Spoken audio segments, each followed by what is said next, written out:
ndeke Sénégal fépp neex soxlaatul ngay dem feneen pour mën a bégal sa bopp soxlaatul ngay dem feneen pour mën a bànneexu dew ma feneen Sénégal laa yam ñu ngi leen di nuyu gërëm leen ci ànd bi ak télévision Futur Média gis ngeen sama ginnaaw guya nga fa daanaka ñu ngi ci àll diwaan bi ñu nekk nag mu ngi tudd Nduxura Pël Nduxura nag dafa yaatu am na Nduxura Pël am Nduxura séeréer ak Nduxura wolof fii mën a nag Nduxura la yoo xamee ni bokkul ak Nduxura yi alors Nduxura bi ne ci diggu Nduxura yi laa ne comme quoi fii ma ne mooy diggu diiwaan bi nga xamee ni moom laa tànn pour sanc fa fi ma sanc nag dama leen koy won léegi fii ci Nduxura désormais ci télévision Futur Média damay recevoir sama ay xarit sama ay am di jàmm ci fi nga xamee ni mooy Nduxura waaye ci biir kër gi nga xamee ni moom laa sanc tuddee ko kër Baye Seex ñu dem ma woon leen kër gi fi ma ko sanc nag defe naa péex mi fi ne boo fi ñëwee sax da ngay am envie tabax fii loolu moo tax nag ma tabax fi lu mel nii waaw teraanga àddina bët waneel ma kër gi nag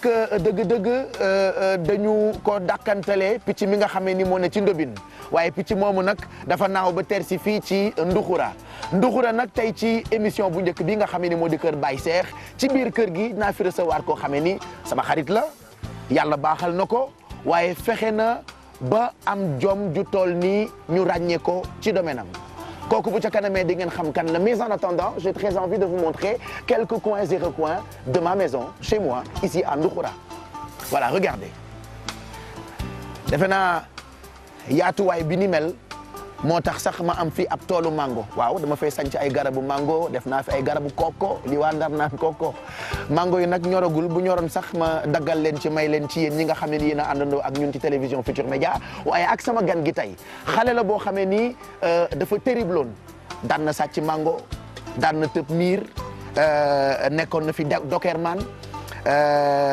daan na jaay ay ginaar parce que yoroon na poulailler waaye mango tey li mu ko nar a fàttali je reste convaincu que mooy ay souvenirs yu bëree bëri Tëngéej xam nañ ko la preuve am na ku ma ne daan na tëb ci kër ay dëkkandoowam pour sàcc fa mango bu ñoragul moo tax tey ci biir kër gi bi ma gisee garabu mango yi sama yaram dafa daw ndax je me suis rendu compte que on fera beaucoup de souvenirs ak sama gan donc désormais vous rappelez que je recevrai tous mes amis chez moi fii ci kër Baye Seex kër gi nag mu ngi nekk dëkk bu ñu naan Nduxura ma wittal ko benn mango en attendant muy ñëw bu ko defee bu yegsee ma baxalal ko mango yi rek def ko confit comme d'habitude ñun Sénégal dañu doon wax naan kenn du lekk mango vert waaye dëgër bopp weesuwul bu ñu jëlaan mango vert daan nañ ci def suñuy xorom ak suñuy baax wala ñu baxal ko def ko confit donc comme moom gonek Tëngéej la te enfant bu turbulent la woon dama koy xaar fii comme ça bu yegsee ma dalal ko ci émission bi tey bienvenue Kër Baye Seex un tout nouveau rendez-vous qui vient de naître sur télévision Futur Média.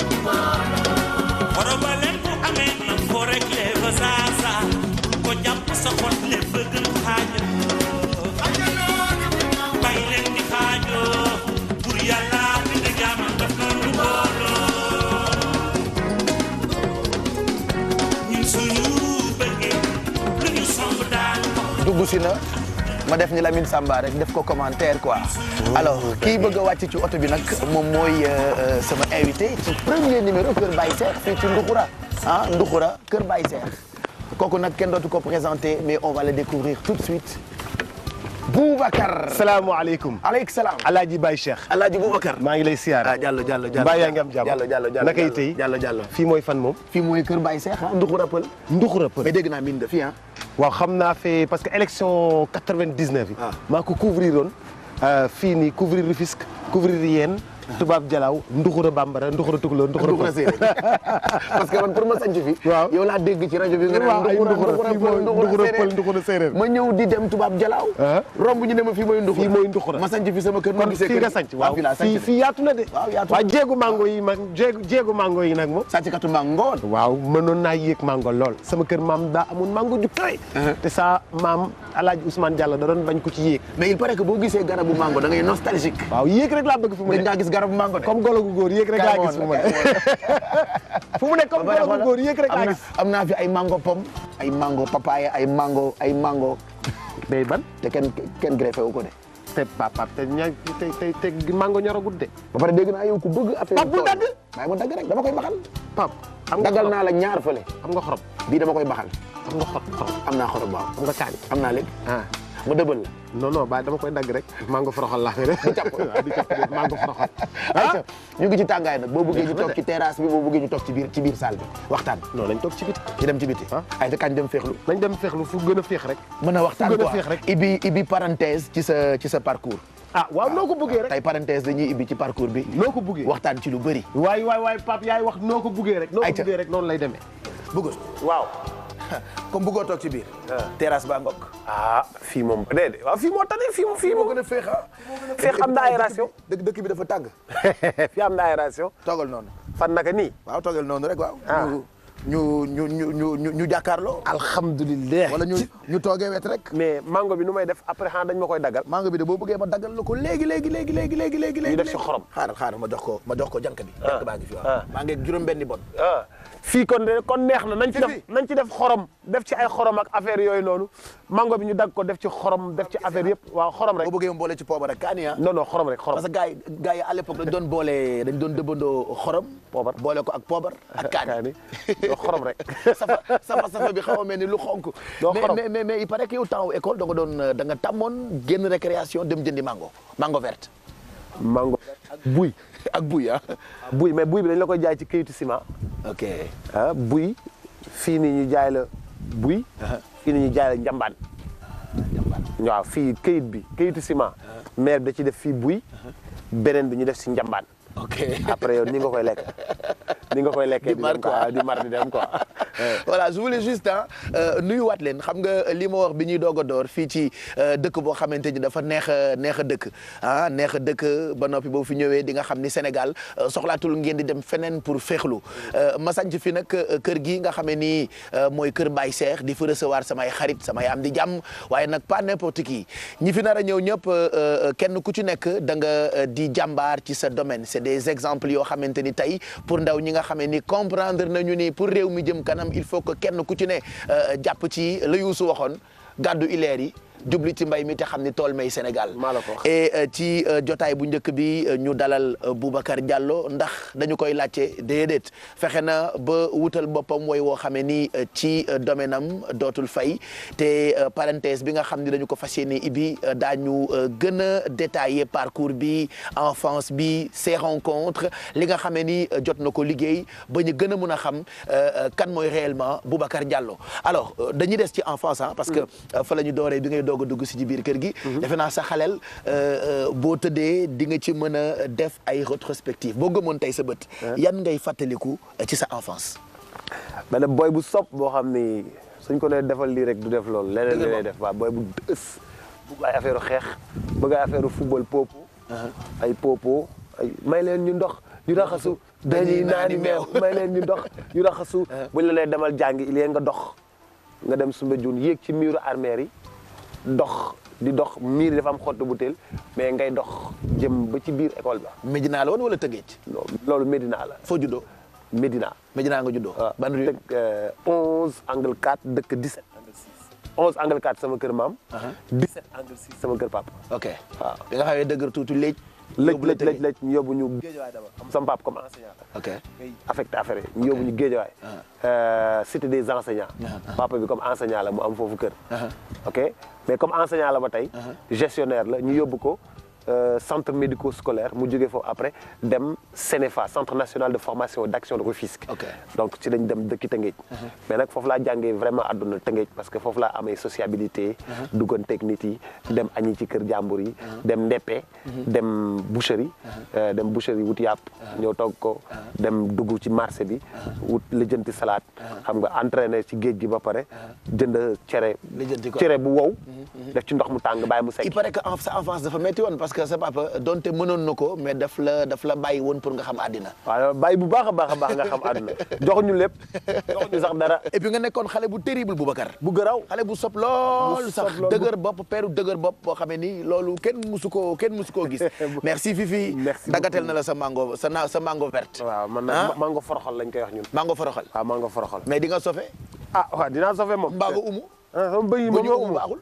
non xam nga bëñ yi moom nañ umu yii moom yii rek laa bëgg. mais yenn saa yi doo fàttaliku yi nga daan def temps bi nga nekkee booy tiit comme quoi boo nekkee xale ak insouciance bi inconscience plutôt defe naa loolu la ñuy wax ah. lu la neex ngay def. non Pape dama doon def yoo xam ni moom. sama doom bu ko defoon dama koy rey. da nga koy dóor. dama koy rey. damay football. dem football yi tànku nen. di football 10 heures ba 14 heures. non ngay football tànku nen. 10 heures ci suba ba 14 heures. ngay football tànku nen te boo gisee booy bi bu solul daal sax yow nga bëgg ko rey ne ko damal soli daal gaaw mais xam nga tànku nen moom. et puis yow ay ci ay coins yu danse nga jaar ah Médina Guédiawaye. Médina moom xeex laa fa jàng Médina Guédiawaye Tëngéej. Médina xeex. xeex laa fa jàng xeex. xeex rek. xeex dañuy une deux ñu dem armée xeexi waaw bétuwaar dem armée bétuwaar xeexi dem xeex ku gagné keneen ki ñu sëlam ko. après ñu lonk ko indi. waaw génn dem Wembley. football bu ñu la gagné après nga xeex dem wuti sa soxoor bu ñu la gagné nga xeex. dem Soumbédioune bu ñu la gagné nga xeex foofu xeex laa fa jàng. Médina xeex laa fa jàng Guédiawaye.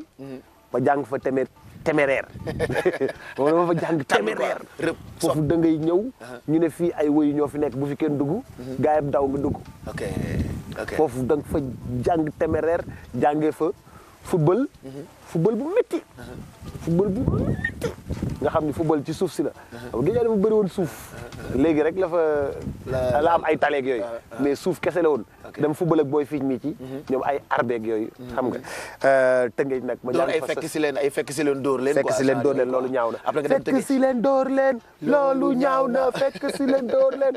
jël benn pot coupe nii xam nga. yóbbaale ko gàlle noonu xam nga. ñëw affaire yooyu quoi mais après jóge foofu. dem Tëngéej. Tëngéej foofu moom dama fa jàng foofu laa nekkee DJ. ok sama benn copain bu ñuy wax DJ Ras. da doon réparer affaire yi. mais man li ma bëgg a xam est-ce que c'était évident ah pour doomu jàngalekat nga am passion bu jëm ci wàllu musique. am passion bu jëm ci wàllu rajo. sama papa musu koo nangu ak ay animation yooyu sama papa musu ko nangu. ok musu ko nangu moo tax bi ma amee bac. ma dem ñu fayal ma dem cours pigier. def une école commerciale. def compta informatique de gestion. am sama diplôme. affaire yooyu mais nag il fallait faire un choix quoi. donc il fallait faire un choix après pa bi Thierno Ka. bi nekk tey CNG de lutte. mu wutaloon stage à la banque centrale. ma waroon commencer à la banque centrale mais j'y suis jamais allé. dem ci rajo bi voilà. alors bi ngay def troisième ci nga commencé liggéey. waaw bi may def ma amee BFM. bi nga amee BFM juste. waaw la commencé vacances yi seconde première terminale chaque vacance dama doon liggéey. dama doon liggéey yii nii bu njëkk bi. tata Famata jabaru Alaaji Samba Diop. bu Tëngéej. moo ma wutal liggéey Transen. may dem nekk ci port bi. di job ci ceeb bi. arrivage du ceeb bi. ba ko docker nga woon jamono bi nga nekkee port. waaw dañ fa doon yanu bagage et puis dañ doon def aussi ceeb bi xam nga buy ñëw ceeb bi buy wàcc port. bu daan wàcc port dafa doon am ay raa. ay ñoo xam ni ay raa lañu. ci biir port bi lañ def mais ñooñu dañuy yor ay lañset bu ñu riimee ceeb bi. ba riimee ceeb bi ba ceeb bi taxaw. ñoom dañuy yor ay lañset ñëw di romb di dagg ceeb bi di dagg saako. yow ci raa yooyu nga bokkoon. non man dama doon protéger ceeb bi gardien laa fa woon gardien. gardien nga woon quoi. ok ñoom dañuy ñëw nag yore seen lañset bu ñu rombee saako ceeb bi dagg.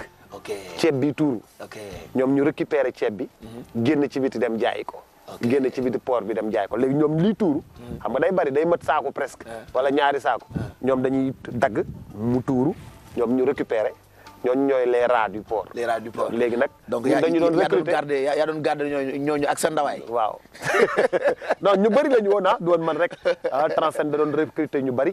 d'accord donc Tata Famata bu Alaaji Samba Diop. këri kaw Tëngéej wutaloon ma foofu. vacances yëpp may xëy di dem di jox. bëri na ci affaire yoo xamante ni da nga ko daan def di laaxatu paa bi. waaw paa bi da doon bañ paa bi xam nga paa affaire jàngalekat yooyu. xam nga paa jàngalekat yooyu dañuy compliqué quoi ñu metti quoi dañuy bañ animé. dañuy bañ musique. dañuy bañ pas jàngalekat dañuy compliqué. dañuy bañ gel bu la seet.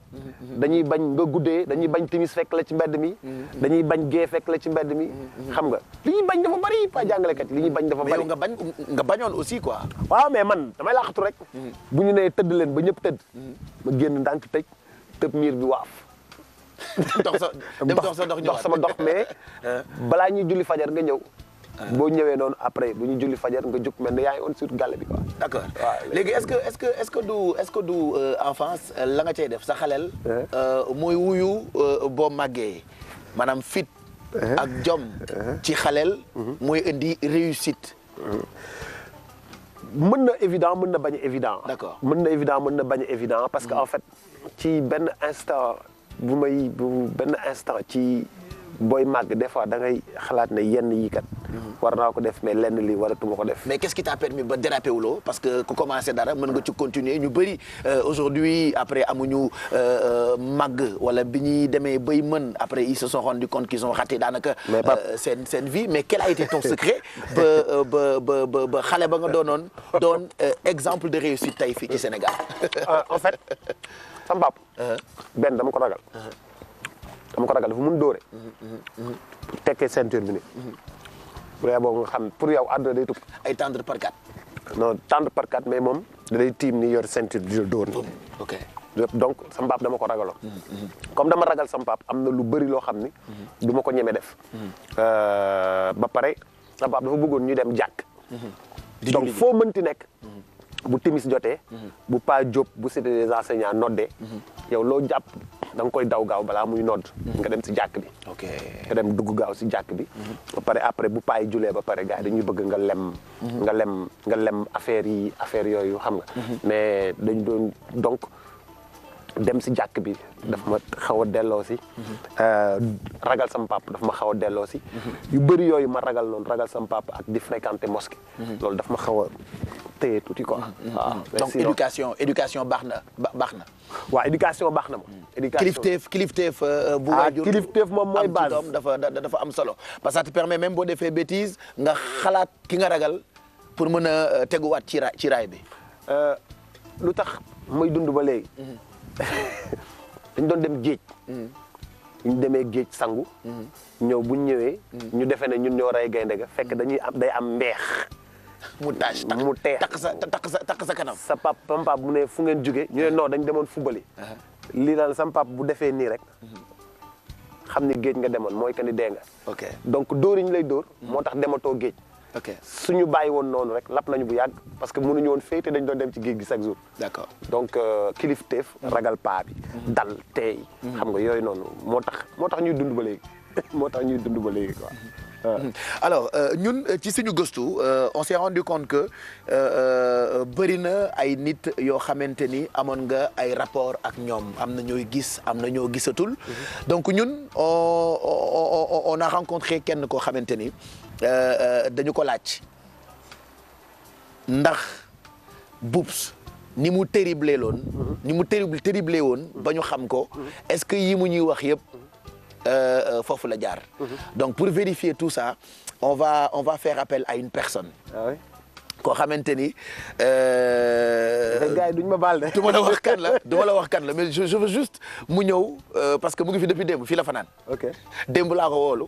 reer na sama reer. añ na sama añ. ah oui njogonal na sama njogonal. ndekki sama ndekki. mais c'est quelqu'un boo xamante ni moom mooy ñëw pour jàppale ma pour ñu vérifier est-ce que lii ngay wax depuis sànq c'est vrai ou c'est pas vrai. alors pour vérifier tout ça. moom la ñuy woo mu dugg si. ci terrasse bi tey fii ci sama kër yaa ngi ci mango bi rek sa waaw mango ji moom. mango ji moom mais soo bëggee ñu baxalal la tuuti tama. non pas confit foroxal bi moo daax mango foroxal. buñ ko confit itam y a rien de tel mango bu ñu confit moom dafa neex moom. mais mango foroxal bi ba tey mango foroxal bi. xam nga bëñu umu. dama bëñ ñi moom dina fi umoo moom mais forox na de. voilà reste comme t'es et il va nous rejoindre. Bonjour. Bonjour. Salaamaaleykum. Mon ami. Très bien. Lamine Ginda. oui sama ndey Lamine Ginda. kii Attila la tudd. maa la tuddee Attila. oui sama ndey Lamine Ginda. mais nice. tey duñ la lebal dara ci kër gi duñ ko lebal dara. Lamine nee naa ko añ nga sama añ ndekki nga sama ndekki naan sama ndox. yaa ngi fi depuis démb ci kër gi parce que koñ bee neex. Très bien. c'est la première fois nga ñëw fii ah. waaw c'est la première fois waay. ok kon yéen woo ci kër gi. non ci biir kër gi. ci kër gi ci dëkk bi dëkk bi. waaw mais Pape Cheikh nga gaañ bu garaw. xam nga dëkk bi xam nga dëkk bi. dëkk xamoon naa fi. nu dëkk bi tudd. yéen. non dëkk bi fii tuddul yéen. fi mu tudd. fii nu mu tudd. nga mu tudd. Nduxura. Nduxura si Nduxura wolof. mais Nduxura soriwul ak Tëngéej. Boubacar kii mooy Lamine Traoré. kii Lamine Traoré alias Lamine Ginda. ok wala Attila. ñoo bokkoon néeg. ba lalam sama lal. non nettali kay ci Lamine borom. c'est vrai. Lamine. moom sa xarit la. sama gain la. yéen a daan bokk benn néeg bu ngeen doon nekk. waaw daan ngeen fanaan bokk benn lal Tëngéej waaw. au lycée. même chambre. parents yi nekkoon ci kaw. ñu nekk ci suuf. comment il était. bon à un moment donné il était casse-pied. casse-pied carrément quoi. daawoo xeex ak moom. ah daawoo xeex ak moom. non. ok mais on se chamaillait. ok. n'est-ce pas des fois parfois quand on discutait. on n'était pas souvent d'accord. des fois mu jaar fi ma jaar fële. comprendre nga mais après le courant passé. le courant passé on se comprenait. parce que on s'est connus à la cité des enseignants. waaw en 85. 85 ça fait longtemps. 85 ouais. Parce que 85 la ñu ñëwoon cité des enseignants. il venait de la Médina. je venais du plateau. mais nos parents se connaissaient xamante woon nañu. yàgg n'est-ce pas. ñu dem à un moment donné ñu ànd di football dem ay syndicat ci ay mango ay mango dem ay Pikine ay terrain jax meew di football yi n'est-ce pas on faisait n'importe quoi et c'était cool quoi tu vois benn instant papaam ñu affecté ko Tëngéej ñu ko affecté Tëngéej man comme j'étais à Dakar et côté étude dama xawoon bañ jàng moo père pour me punir. yóbbu ma Tëngéej. parce que moom particularité am aussi mooy dafa bëggoon jàng lool. waaw bëggoon a jàng nag. bëggoon jàng lool dafa xobe jàng dama ko doon wax sax. ma ko doon wax dañuy toog nag mais tamit da nga xobe. xobe trop quoi bëgg jàng. musul daw jàng de. ok musul daw jàng. ok musul daw jàng musul tardé. dem Tëngéej on était dans la même chambre. ñu ñëwee si ñaar lal ñoo jàkkaarloo woon nii. n'est-ce pas face à face. on était seul en bas. si suuf ñu dañoo fa newoon. n'est-ce pas. bokk lal. di xëyandoo. di ndekkindoo. di génnandoo. même dans la classe. on était assis sur le même banc. te période boobu njortuloo woon ni mu ngi bëgg def rajo. rajo non première année bi. non il a suffi ñu amoon benn jumelage je crois. le magnétophone bu jaune. waaw amoon na benn magnétophone voilà juste avant ça on avait benn magnétophone bu ñu paa bi joxoon. genre gàcce la woon nii sax. léegi boobu la ñu utiliser avant micro. ok. di def cassette. di bës rek di bës rek dafa mu càng nga jël kayit dugal mu ma kale. n'est-ce pas. léegi ñu déglu musique suñu déglu musique ba pare. moom day fay di répéter le truc. di ko enregistrer ak micro bi. ok comprendre nga. ok. parce que comme noonu la affaire bi di ñëwee comme l'appel vient en mangeant. c'est comme ça que ça s'est passé. après ñu am benn jumelage ak benn lycée bu nekk en France. lycée Romain Rolland d'Argenteuil à Paris dans la région parisienne. ñëw moom dafa ñëw rek comme ça naturellement. gars yi affecté ko côté animation côté DJ. ok d'ailleurs sax turu DJ bi fa la jógee. turu DJ bi. foofu la jógee c'était en 92. 93 je crois. 94 je pense. non bien avant. 93 alors. waaw 94 ok kan moo la njëkk a wooyee DJ Boubs.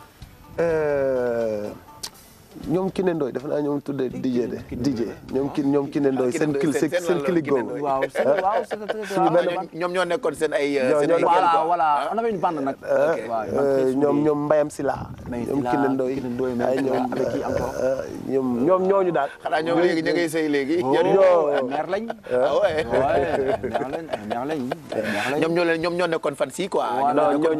ñoom ñoo nekkandoo woon ci jumelage bi. demandoo France. ah ouais. ok bon parce qu'on est parti en France pour une semaine. très jeune.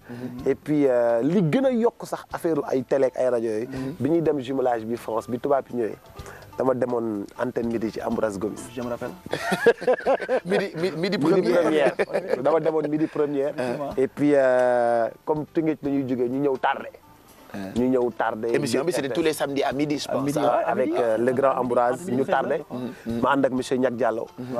Niak Diallo ne moom bon du ma wax en boy vas-y. xam nga ma ñëw dugg affaire yooyu. toog ak Ambroise doo wax expliquer noonu. c'était la première fois que je faisais de la télé et tout ça. donc après xam nga. après nag affaire bi foofu am na benn virus bu fa dugg. donc ci bi nga demee bi nga jógee France étant jeune dem pour jumelage bi midi première. ci la passion bi commencé ñëw pour la radio et la télé. effectivement bon surtout pour la radio bi ñu demee France. gars yi dañu waroon gars yi lycée Romain Rolland ñu arrêté seen i cours. ok ñoom ñëpp ñu ñëw ci jumelage bi professeurs yeeg waa lycée bi yëpp. léegi ñu ne ñun nañu présenter suñu culture. prof ci nañu yéen ay wax ñun suñu yoon new ci. donc il fallait quelqu'un pour prendre le micro.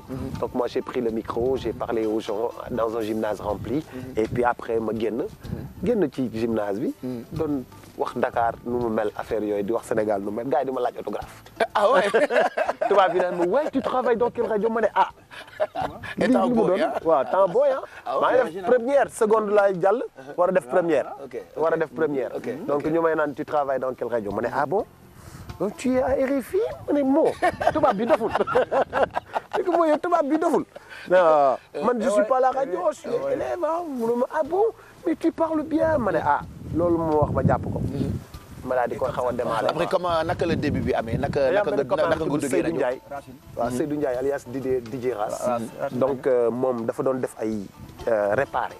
moom ak ndijaayam dañ doon def alu dañ doon grand alu dañ doon def réparé ay chaîne à musique affaire yooyu.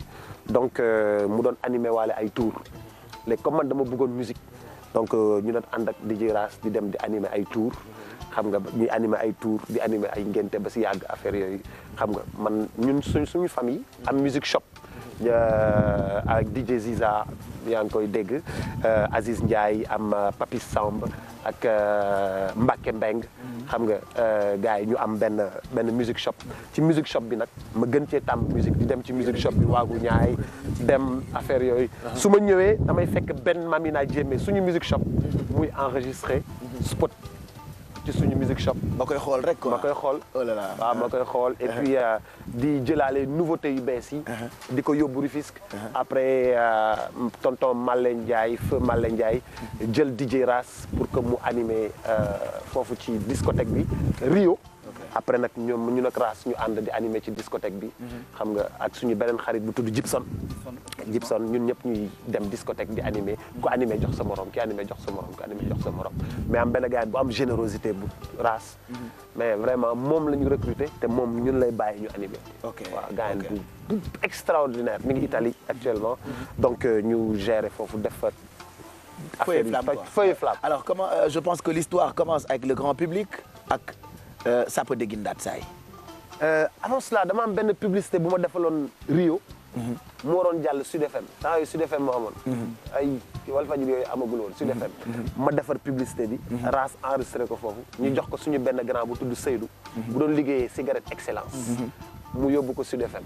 ñu ne day jàll 16h30 jàll 18h30 jàll 19h30 mais midi laa toog ci rajo bi di ko xaar.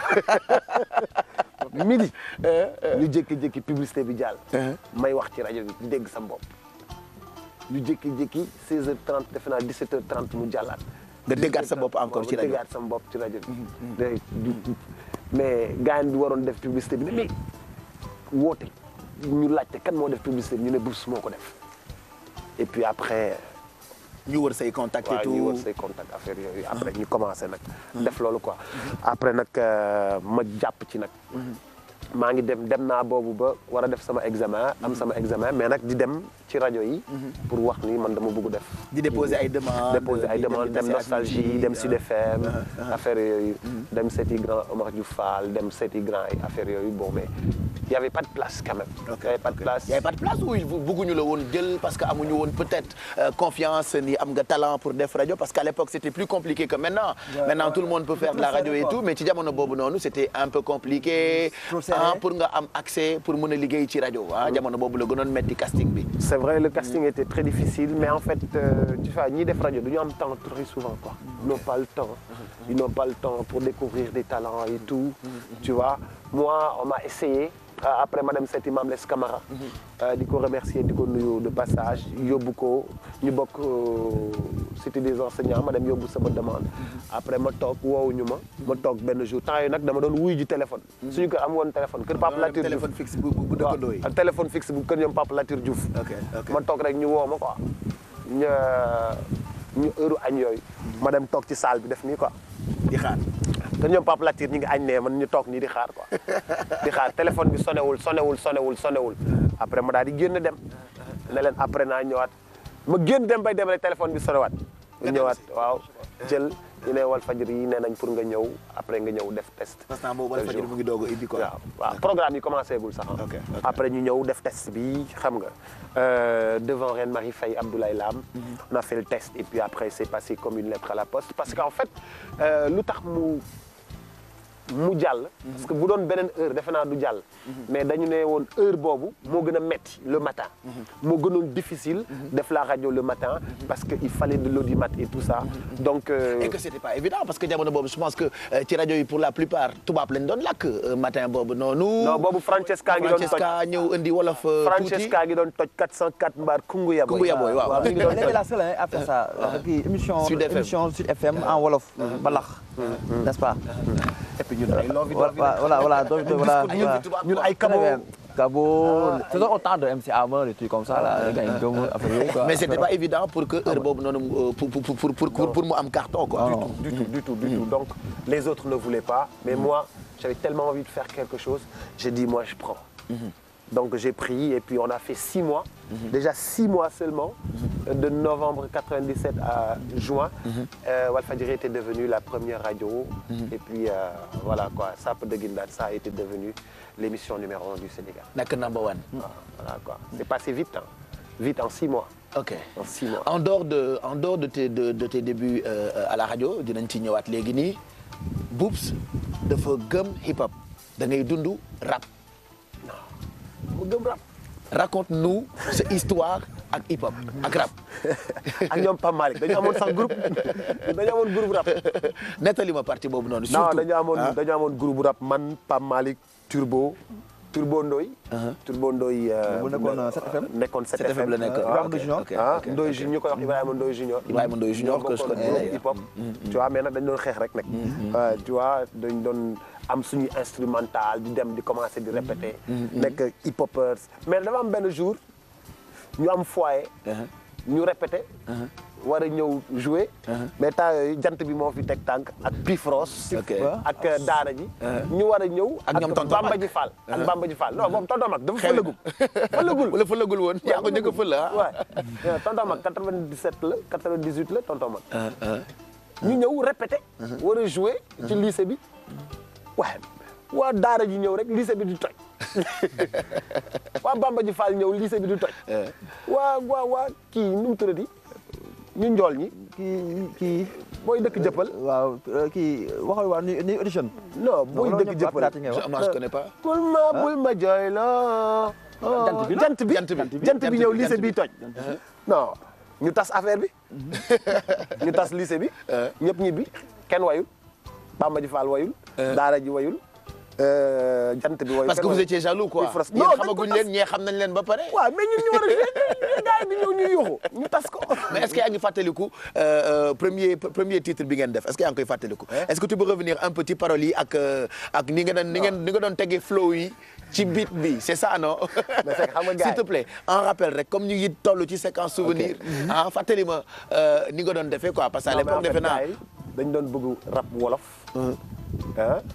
man rap français laa gënoon bëgg. et qu'est-ce que tu disais rappel fàttali ñu benn anglais dama bëggoon rap français defal benn ci nga daan def. Since 2 years I live on the street I get no living 2 years before I get peace in my home and I remember 2 years before girls run away behind me one by one they like it to lay on my bed kiss then left and right then up and down. mais finalement nekkuloo star ci rap nga nekk star ci rajo. waaw en fait musique rek moo ma neexoon. lu mu mën a doon rek na doon musique. bien que dama bëggoon musique quoi. dama bëgg musique. bëgg musique je me rappelle bi nii la di génn. Omar Pène nii la bu muy génn. bu mu génnee. bi ko RTS njëkkee teg Ahmadou Ba teg ko. dañ doon yuuxu dama doon am ay frissons di yuuxu. bi nii la génnee. tu vois album nii la je pense qu'il y avait Ngembu naay. après il y avait Doole. tu vois tout ça. donc dama bëggoon musique quoi dama bëgg musique. donc après en plus de cela Omar Pène ñëw sama kër. pour ñu tourner foofu clip bu nii la donc man ma ñëw gérer affaire yi dem wuti calèche yi grand Khalil Gueye ñëw ñu war a tourner foofu séquence bi am calèche yi ci clip bu nii la donc xam nga affaire yooyu yëpp kel yi ñëw suñu kër tëngee ñu mag yi ñëw foofu defaru donc loolu tam am Omar Pène nu mu ñëw sama kër noonu am leneen lu mu déclenché encore en moi en musique et donc je ratais jamais de concert je ratais jamais de spectacle je commençais à aller au Tringa Jazz pour aller voir un peu donc parce que da nga mësoon a bëgg musique quoi. je pense que tout à l'heure on parlera de Omar Pène parce que am na ay quelques personnes yoo xamante ni elles ont marqué sa àddina te je sais que Omar Pène en fait partie tout à l'heure en réunion de prod on en a beaucoup parlé mais d'abord dañuy delluwaat Walfadjri ah bi nga xamee ni commencé nga sàpp de Guine Ndat Saay foofu la sa rapport ak Jules Junior commencé. waaw Jules en fait bien avant parce que ñun dañ doon dem cafétéria. ñun ñuy animé fële nu mu tuddati Rio. moom muy animé cafétéria. Yarax waaw Yarax. maxu soul bi. di ñu yóbbu ay cafétéria ak équipe bu Malboro yi.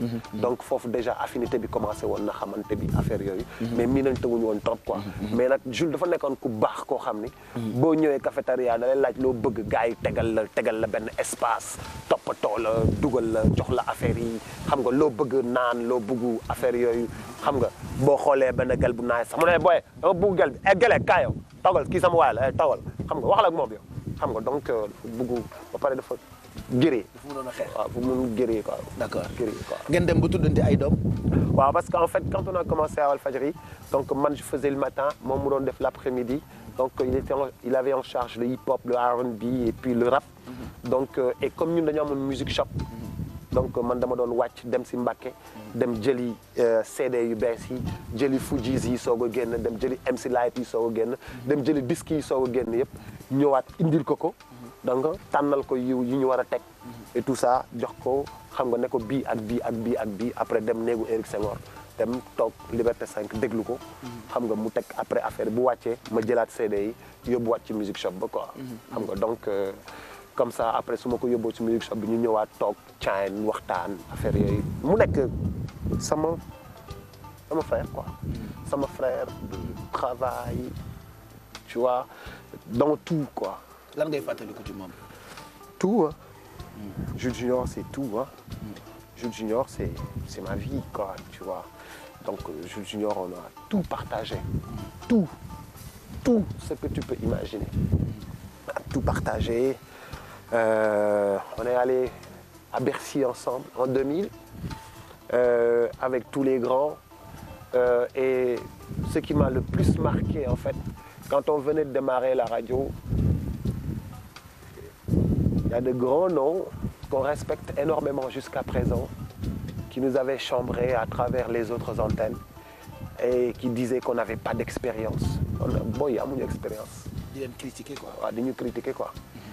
Et donc il m'a dit tiens bon xoolal bul dof dañ leen di fët ñoom ñëpp bu fekkul woon ni doxul bu fekkoon ne affaire bi doxul grand yi duñ nekk ci rajo bi di wax grand yi di ñu sànni xeer nag vraiment ñu nekk ay boy di soog a commencé defaguñu 3 mois de rajo defaguñu 2 mois de rajo grand yi di ñu waaye grand yi sànni ñu xeer yi gaaw Jules na ma xoolal bul dof ñun li ñuy def dañ koy def tu vois et il y avait d'autres personnes derrière qui ont fait que gars yi dañ ma ne gars yi dañ ne gars yi liggéey leen rek quoi tu vois il était là j'étais là et c'était pas évident quoi. parce que dem ngeen ba ci jamono boobu noonu mu nekk sa moitié mënatuloo dem sans moom mënatul dem sans yow. Ouais. Et puis on vivait ensemble. On vivait ensemble et puis on partageait trop de choses en même temps. On se séparait jamais quoi. Ba pare bu ñu on avait une émission commune qui s'appelait Ataaya. Donc dañuy liggéey du lundi au jeudi donc le vendredi si guddi ñu defaat Ataaya. ñu defee ataaya ba pare après dañuy ànd génn dem Sahel wala dem feneen ànd mais vraiment dans une fraternité extraordinaire quoi. Dans une fraternité extraordinaire et lu ñu bokk dafa bari quoi. ak Souleymane li ñu bokk dafa bari quoi. Boubacar Guissé mu ngi këram yow Souleymane mu ngi sa kër. waaw loolu mooy sax xëy na li gën a ndaw ci sama diggante ak Jules Junior quoi. parce que li gën a mag sama diggante ak Jules Junior nit yi xamuñu ko quoi. li gën a mag sama diggante ak Souleymane Guissé nit yi xamuñu ko donc avant muy marié avant may marié bi mu marié bi ma marié tu vois dañu bokk lu bare dañu partagé lu bëri. lan moo tax à chaque fois que tu parles de Jules tu as des larmes aux yeux. non en fait parce qu'il est parti trop tôt quoi. tu vois il est parti trop tôt et puis il est parti trop tôt quoi. il est parti trop tôt il est parti trop tôt il n'a pas fini tout ce qu'il voulait faire. il n'a pas fini tout ce qu'il voulait faire quoi. tu vois donc il n'a pas fini tout ce qu'il voulait faire.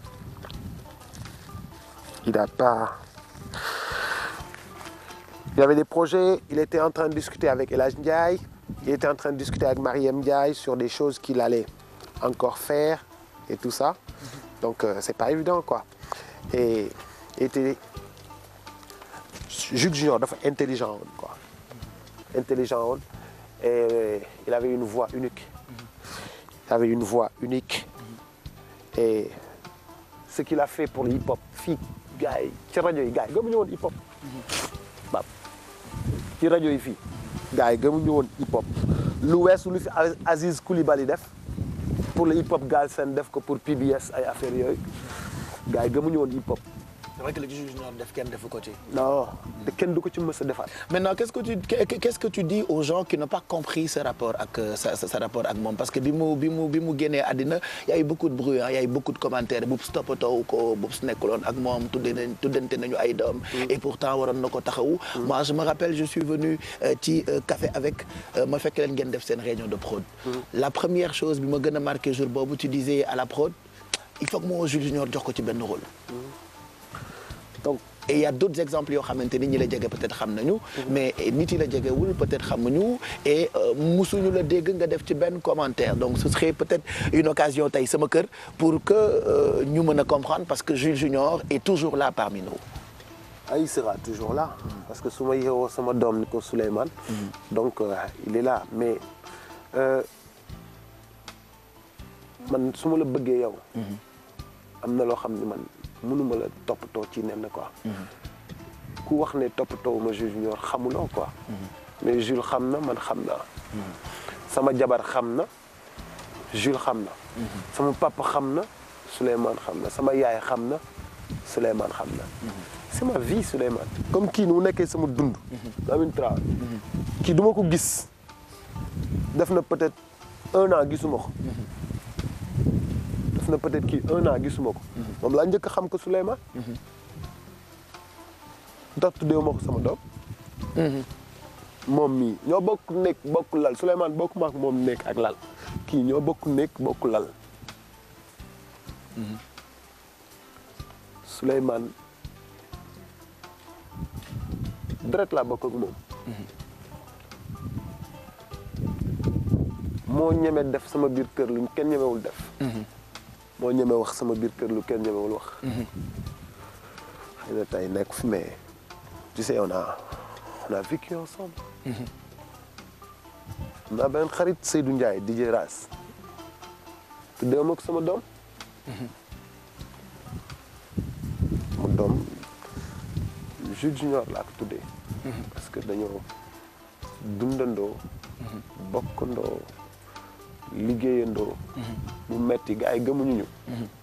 pas mu metti gars yi gëmuñu ñu. kenn gëmuñu.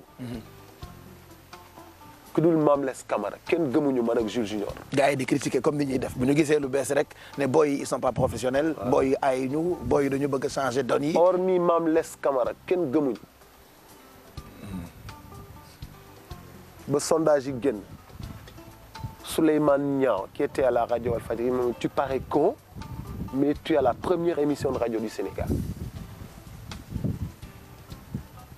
te jour boobu Sidy Lamine Niass tànku neen la def daw yéeg escalier yi yuux on est premier on est premier on est premier ma ne mais Sidi lan lay wax ni les na moom mu ngi ci ay mbiram quoi. c'est les sondages qui viennent de sortir. ok xaw ma sax sondage yi lan la ma laisse expliquer ma mais adduna daal dafa doy waar. depuis lors tout ce que tu fais machallah réussite Millennium Star Sapa Degui Ndaat Saay dëggantaan ah café avec et j'en passe dafa am secret.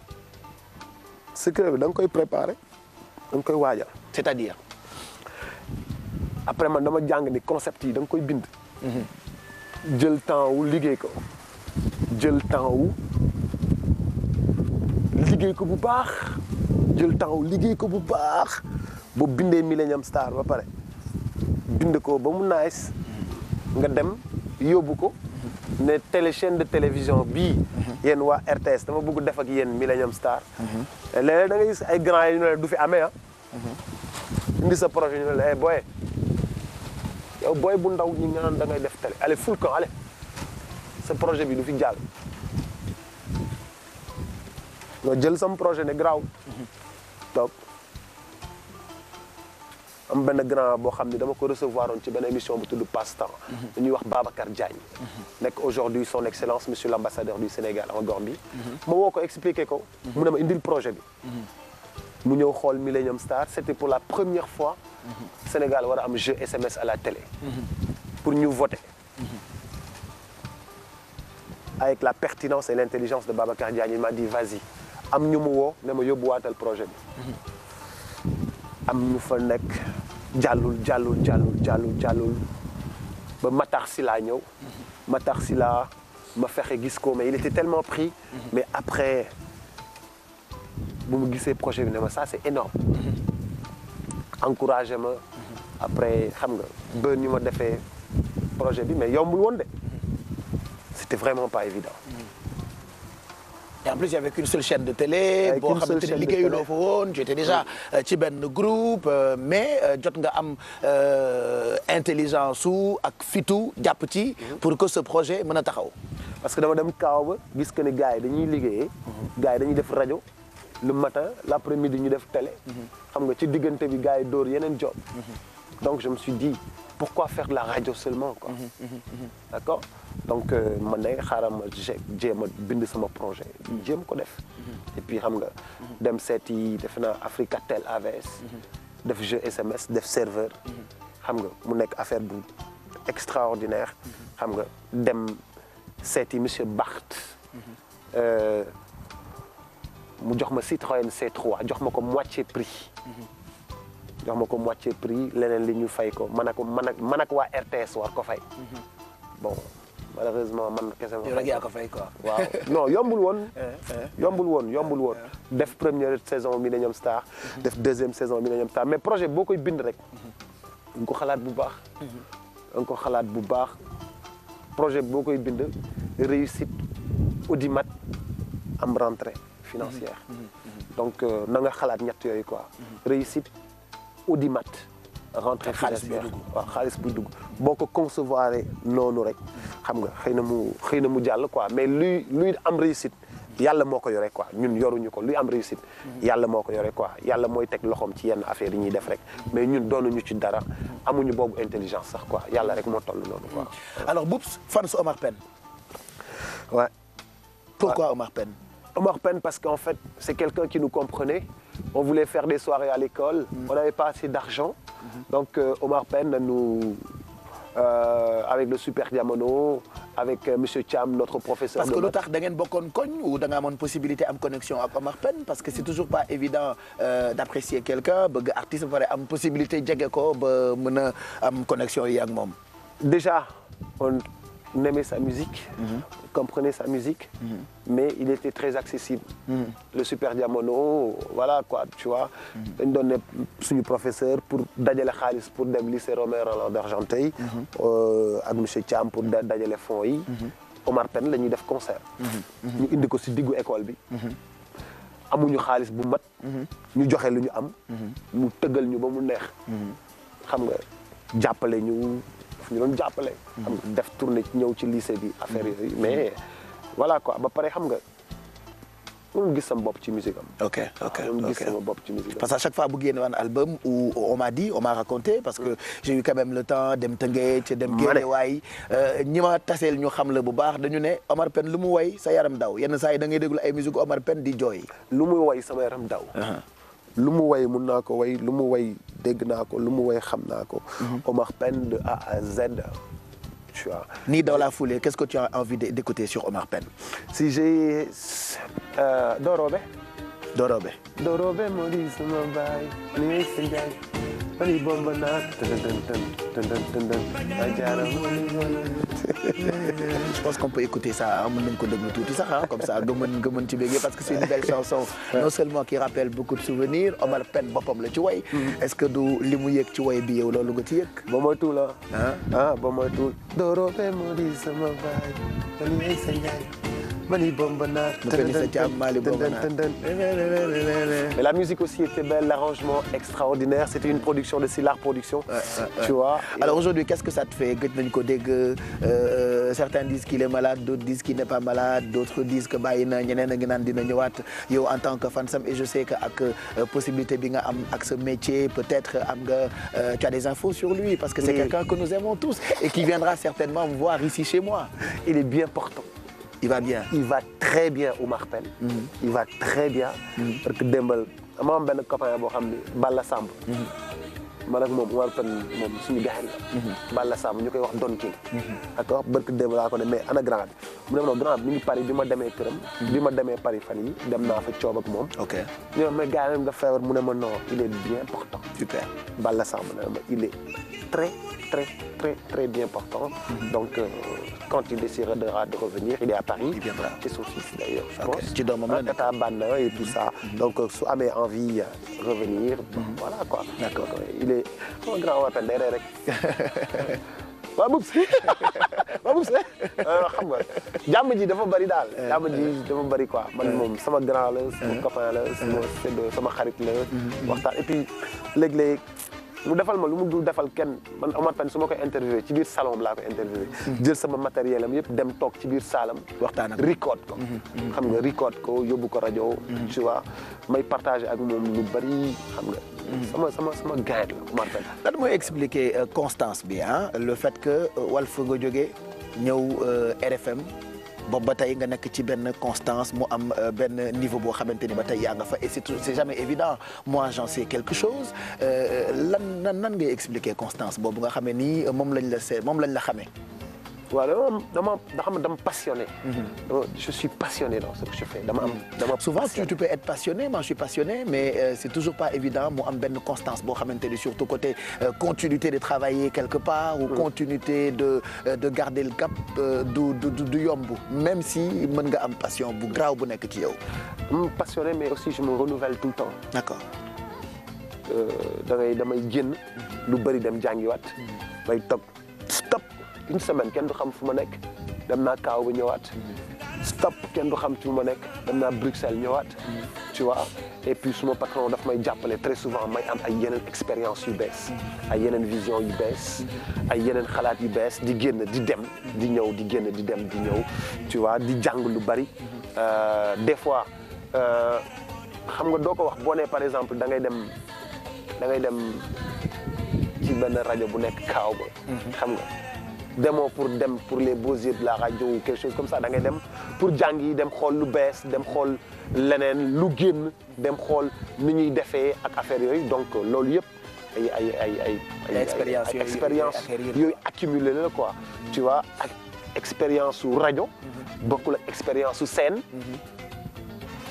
parce que ça fait quand même depuis 2002 je fais Bercy bokkul ak expérience su télé depuis je pense 2004 je fais de la télé depuis aussi je fais de la radio donc j'ai des expériences ci ay domaines yu nekk benn bu nekk da nga ciy concentré wu scène bi da ngay concentré wu sur la scène pour les présentations de spectacles tu dois être concentré sur la radio pour les émissions de radio avec son vocabulaire ak wolof bi ak français bi télé bokkul tamit xam nga te télé boo demee ba def lii ba yàgg dangay break def leneen ñu def lii ba yàgg xam nga Millennium Star ñëpp xaar ni Millennium Star ngay génn café avec gars yi ne cey bii xam nga après nga génnaat feneen da nga leen di mettre rek tout le temps quoi xam nga donc renouvellement lay doon tout le temps donc loolu mooy indi constance bi il faut toujours se renouveler tu vois même boo amul expérience da ngay am vision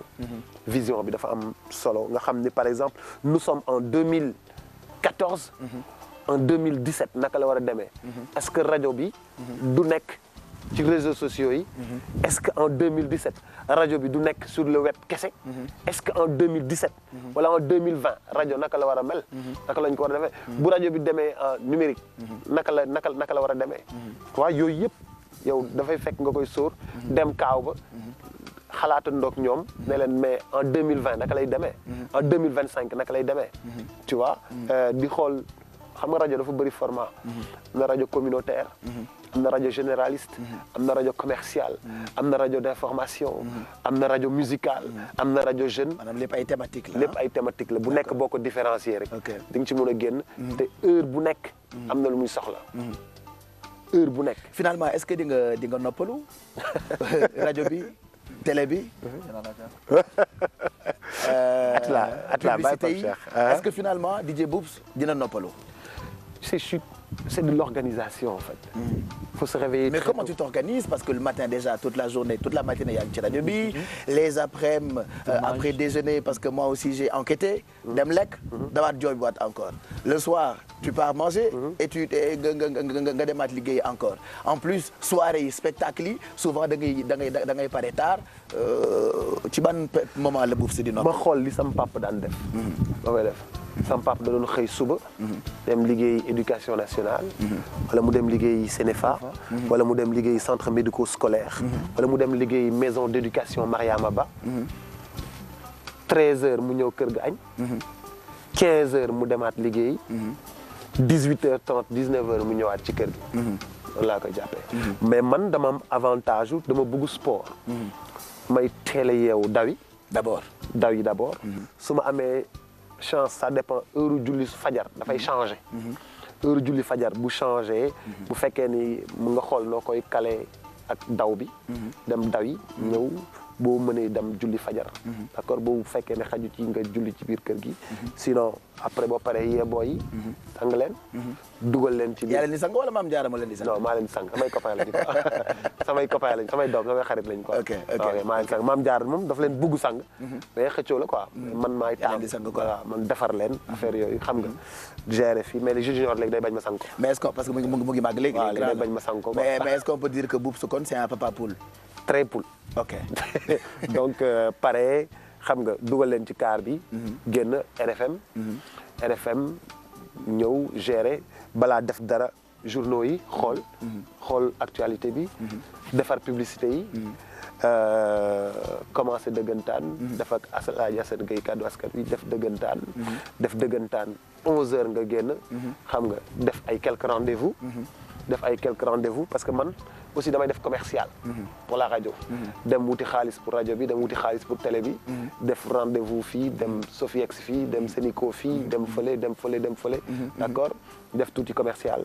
ñëw dem sama gàlle. xam nga añ pare joobi waat su ma amee fekkee temps wu café avec la. nga dem tourner café avec. bàyyi yeneen affaires yi délégué ko ñeneen dem tournage café avec et tout ça bu fekkee bon du chaque jour ngay tourner man maay tourner lundi mardi mercredi jeudi nga dem joobi télé vendredi nga dem joobi télé samedi nga dem joobi télé donc bul am temps booy defee leneen quoi yow joobal rek ok yow boo nekkee da leneen wóorul quoi nekk ci leneen wóorul nekk ci job bi rek moo wóor quoi waaw nekk alors lan mooy sa rapport ak animateurs yi sa rapport ak ñoom souvent Sénégal dañuy wax Boubs jubawul ak Pape Cheikh Diallo ou Boubs dafa xuloo ak tel ou tel animateur lan mooy sa rapport ak entre Boubs et les animateurs foofu moo neex dañoo mës a xuloo maa yow non entre nous est-ce que man ak yow dañoo amoon tension bu mag ma ak yow. tension boo xam ne man maa la recevoir sama kër donc laisse-moi poser mes questions. loolu dafa neex loolu dafa neex man dama dégg ni dama xuloo ak yow. il paraît que da nga xuloo ak Pape Cheikh Diallo. waaw te Pape. man xam nga kañ laa la gëj a gis. defe naa Wally Seck bu daaw boobu laa la gëj a gis na ah avant boobu musuñu gisee lu dul Dakar ne dort pas. ba ma la joxee lenge yi Dakar ne dort pas ak bi ñu Youssou Ndour woowee ñun ñëpp Futur Média doon ñu ndokkale ah boobu lañ gëj a gisee et tu vois loolu dafa graaw quoi am na sax ñu ñëw ne dañ may jubale ak yow di ma seet si man leen mais man musuma xuloo ak Pape Cheikh te Pape Cheikh ku ma xam ne man yow bu dee yàlla rek ngay waxal man jàmm laa la musa yéene te amul teraanga bu dul teraanga àdduna bu ma sequl ak yow amul teraanga bu dul teraanga àdduna fu teraanga yam loolu laa seq ak yow mais bu ñu nee tey dama xuloo ak yow dafa am lii ak lii ak lii mais ba mu def tension ba ay nit di sol seen dàll di ñëw di ma seet Mbacké di woote. ñëpp di woote Serigne si di woote. man leen mais man musuma xuloo ak moom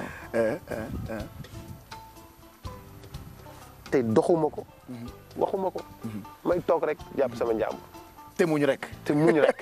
pa muñ moo fi des quoi muñ moo fi des waaw léegi kon lu tax kon Sénégal métti ils l'ont fait je pense avec beaucoup de gens et à chaque fois dañuy méngale lu àndul wala di méngale loo xam ne sax jarul ñu koy méngale ba indi tension ci diggante yu mu xañ mais dafa dem ba mujj am tension mais affaire bi jaaxal ma te pourtant musuma def ak Pape TFM daf ubbi man ma ñëw seet si la ne la Pape foo ne Pape dama laa yittewoo de nga dugal la ci oto bu gàtt ba waaw bu bula ba nga ñëw ci oto bu gàtt boyetu almet bi man la ñëwal bërëb sàngam nga ñëw ñu waxtaan ma ne Pape man kat damaa bëggoon kat xam nga li xew mooy def rajo def télé damaa bëggoon nga ñëw def télé yow da nga ma koy defalee rek man la pourtant defalee wu ma la ko de bu dee intéressé na la nga ne ma intéressé na ma woo Moustapha Diop ne ko Pape Cheikh a ngi ñëw waxal ak moom pour TFM mu commencé nga ñëw ne ma Boubs émission bi neex na de bii laa bëgg de man la loo bëgg ma jox la Pape ñu jël lee ngay jox la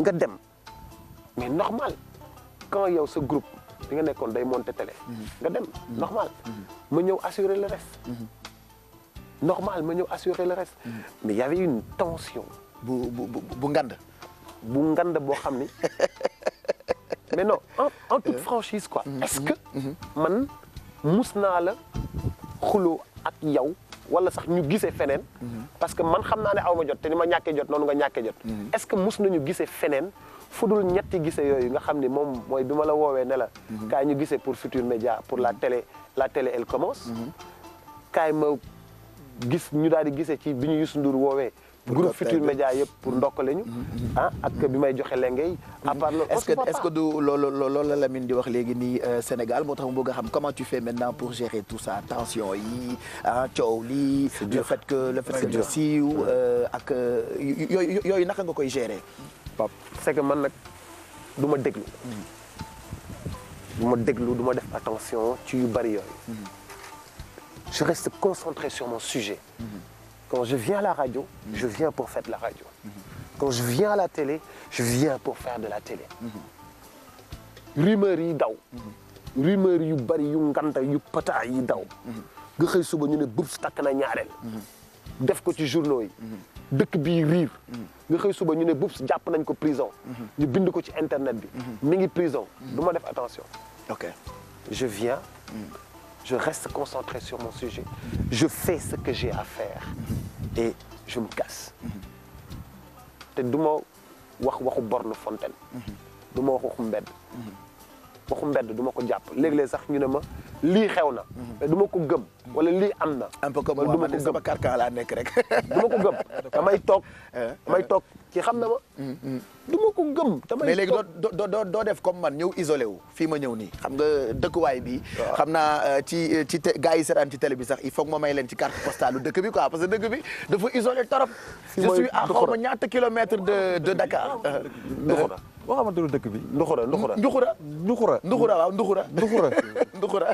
non séeréer wala. Nduxura dafa am Nduxura pël am Nduxura bambara ak Nduxura séeréer. Nduxura xam nga yéen moo nekk ci kaw. waaw donc Nduxura yéen tubaab jalaaw et tout ça donc fii mooy Nduxura. et pour revenir un peu on a préparé benn best of bu ndaw quelques temps forts de Boops à la télé on a fait un mélange entre Millennium Star Café avec Dakar ne dort pas Weekend Start invité d'honneur ak yeneen calma langaan whatever ñu mosal ci tuuti téléspectateurs yi juste après on va revenir pour parler de tes plus belles rencontres je pense que su boobaa on va pas pleurer duñu triste on va pas parler de tension juste ñu mosal leen compile les temps forts de DJ Boops. Regardez. Mesdames, Mesdemoiselles et Messieurs, bonsoir. Laissez-moi vous souhaiter la bienvenue sur le plateau de Millennium Star. Millennium Star, deuxième saison en exclusivité sur la RTS1. Samedi dernier, nous étions en compagnie de Oumar Pène, le lead vocal du Super Diamono, qui a placé la barre très haute. Mais mesdames, messieurs, ce soir, encore 2 candidates, justement sur le plateau de Millennium Star, parce qu'elles veulent devenir la star du Millennium. Qui de Aïda, Kodou, Penda et Zeyna sera la star du Millennium? À vous d'en décider, mesdames, messieurs. À vous d'en décider comment, justement pour voter, soit pour Aïda, soit pour Kodou, soit pour Penda ou pour Zeyna. Mesdames, messieurs, ce soir, nous débutons encore l'aventure avec Aïda et l'autre qui s'appelle Zeyna. Elle vient de très loin. Elle vient de Tambacounda. Allez, Zeyna de Tambacounda, Dakar. Il faut oser le tchac, le feeling et justement avoir envie de faire de la télé. C'est pourquoi elle est parmi nous ce soir. Bonsoir, Pape. Alors ça, c'est du style, hein? Alors, on l'applaudit s'il vous plaît, mesdames, messieurs. Zeyna, bonsoir.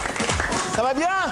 Tranquille. Alors, elle va s'asseoir à l'instant même sur le plateau de Millennium Star en provenance, bien sûr, de Tambacounda. Elle représente et elle assure. bismillah dalal nañ la jàmm. dalal ak jàmm ñu nar a waxtaan tey toj fii ren. toj fii moom. jeex na. sama mbokku Pikine waa nga aussi. nga ne ma. moo tax tu es très belle. Alors, Zeyna, na nga def? maa ngi fi Boops. Alors ça c'est du Boops c'est des meilleurs moments c'est quelques temps forts même si am na yeneen yoo xamante ni am nañu ko mais comme on dit li duuf ci nag bi du xaj ci cin li bu fekkee yéen a ngi doog a àndandoo ak ñun je suis chez moi désormais je reçois chez moi mes amis sama ay invités fii ci dëkk bu xaw a sori Dakar tuuti villa bi ñuy doog a commencé émission bi gis ngeen ko et on recevra plein de monde en quinzaine ci télévision Futur Média donc ci ñi may njëkk a recevoir ki ma njëkk a recevoir di Boubacar Diallo defe naa ñun ñii di animateur référence la ci et puis c'est quelqu'un boo xamante ni jom ak fulla gi mu àndaloon moo ko may mu doon li mu doon tey kii kan la kii kan la madame kii kan la. madame na nga def. alors c'est une surprise hein. Ah oui, c'est une surprise. Pape nag moom bokk na ci sa plus belle rencontre. on a une autre surprise pour toi ah. Pape lijjanti nga madame. beneen surprise. Badiane waay. Tata Ndeye Anta Fall. waaw. maa ngi lay siyaare. maa ngi lay siyaare Badiane. waaw Pape. na nga def Badiane. ça va Diallo. maa ngi ci jàmm maa ngi ci jàmm. mbaa wéetu leen woon fi ma leen dugaloon. non wéetu ñoom def nañ fi ñetti fan. non bett. Kati Chimère fii lay lundem yelee ci kër gi est-ce que yëngu nga loolu. Kati Chimère moom borom këram a ngi ci biir de. ndeysaan Kati kontaan. waaw loolu la yàlla dogal. kontaan Chimère. ça va. Jaw na nga def. Jaw borom Ndar yaa ngi ci jàmm. ça va alhamdulilah. ndokkale. merci beaucoup. félicitations. merci c'est gentil. kontaan naa de. maa la gën a kontaan. félicitations. alors naka lune de miel bi. non dama guma lune de miel. ah dama gula lune de miel. non ok ana monsieur. monsieur nag nekk fi dëkku fi. ah dëkk fi non fu mu Suisse la dëkk. Suisse. ah il est en Suisse. Ouais. d'accord et c'est que Badiane Baptiste moo la dar boobu ba tey. waaw lii la yàlla dogal. je sais que acteurs yi nekk ci Café avec bokk nañ ci ses plus belles rencontres. ouais. kii ndeysaan dama koy ndokkale ba pare. di féliciter ko féliciter yaayam ak magam ak seen waa kër. mais dafa dund lu metti ak man. dafa dund lu metti Kati Chimère ak man. bi may def un café avec. moom fekk mu nekk Miss Sénégal 2008 je pense ou 2009 nekkoon moom tam ci ay taraf ñu présenté ma ko ne man ak Cheikh Yérim ñu waxtaan ñu ne moom la ñuy jël et tout ça mais bi ñu annoncé que ni dama ko takk ñaareel tremblement de terre boobu mosuma ko gis sama àdduna. Tu as eu des problèmes ak sa jabar? Non, j'ai pas eu du tout parce que ma femme elle était au courant de tout ce qui allait se passer. De tout ce qui allait se passer. Elle était vraiment au courant. Sa famille était au courant. Donc c'est les Sénégalais qui n'étaient pas au courant. Mais dafa dund lu nekk ak man. ñu ne dem nañ ci mariage bi lekk nañu ci beñe yi. ñu ne sax dañ ko takk suuf finalement dañ ko takk suuf lu ne ñu wax ko. mais terewul fa mu toogoon boobu ba tey jógu fa mu nga fa toog. jàpp njàmburam ànd ak calme ànd ak sérénité. sérénité. toog muñ lu nekk mu dégg ko. ba tey mu dégg alxayri. donc jiiñ nañ ma ko. lu ne jiiñ nañ ma ko ak moom. mais terewul dama constant comme ni nga doon wax. liggéey sama liggéey concentré wu sama sujet. bañ a xool leneen. moo tax tey dama kontaan. bett nga ma bett bu ma neex. madame naka la léegi. Ndoye. Alors madame Ndoye. Oui. Parle-nous un peu de sa tase ak Boubacar Diallo defe naa moom wax na ko bokk na ci ay rencontres yu gën a neex et c'était pas évident il y a eu beaucoup de commentaires ku nekk di wax Cathy Chimère DJ Boubs Cathy Chimère DJ Boubs moi man jaar naa ci émission bi j'ai très envie à l'époque maa ngi takkoon doomu Aïda Patra que je salue d'ailleurs il faut que ñu wonewaat sama passage ci café avec ci émission bi c'est pas tonton Mac il faudrait que je sais pas ndax Cathy dafay tontu ba pare ñu doog a wane extrait sama passage ak sama ex jabar ci café avec wala ñu bàyyi la nga wax ba pare parle-nous un peu de sa tase ak moom. Pape Cheikh tout d'abord maa ngi leen nuyu di leen remercier bu baax. di nuyu aussi Boubacar Diallo. ak xaritam bi si toog. di nuyu téléspectateurs yëpp. donc sama tase ak Boubacar Diallo. su ma ko doon wax tey fii duñ fa jógee. nekk na ci li ma gën a marqué. ci sama àddina. parce que mosul woon def télé. non pas loolu mosul woon nekk sax ci samay projet man parce que d'abord j'étais très timide dama timidoon bu baax a baax.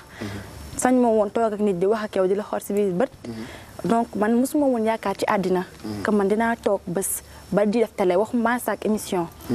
xalaatuma woon ci àddina que dinaa mos toog di feeñ télé. sama rêve mooy nekkoon Miss. dama doon def tout le temps di défilé xam nga bëgg affaire Miss tout le temps donc man affaire Miss rek laa bëggoon. fa fi yàlla sama rêve réalisé wu ma nekk Miss mais teewul ma nekkee Miss dama si amoon ay tolof. xëy na tamit yàlla moo tuddoon ni que temps yi ma amee tolof boobu dinaa tase ak Boubacar Diallo. ak Cheikh Yérim Seck ñu dem ma def émission bu ma toll un café avec. donc Boubacar Diallo nekk nit ku baax. nekk nit ku yiw.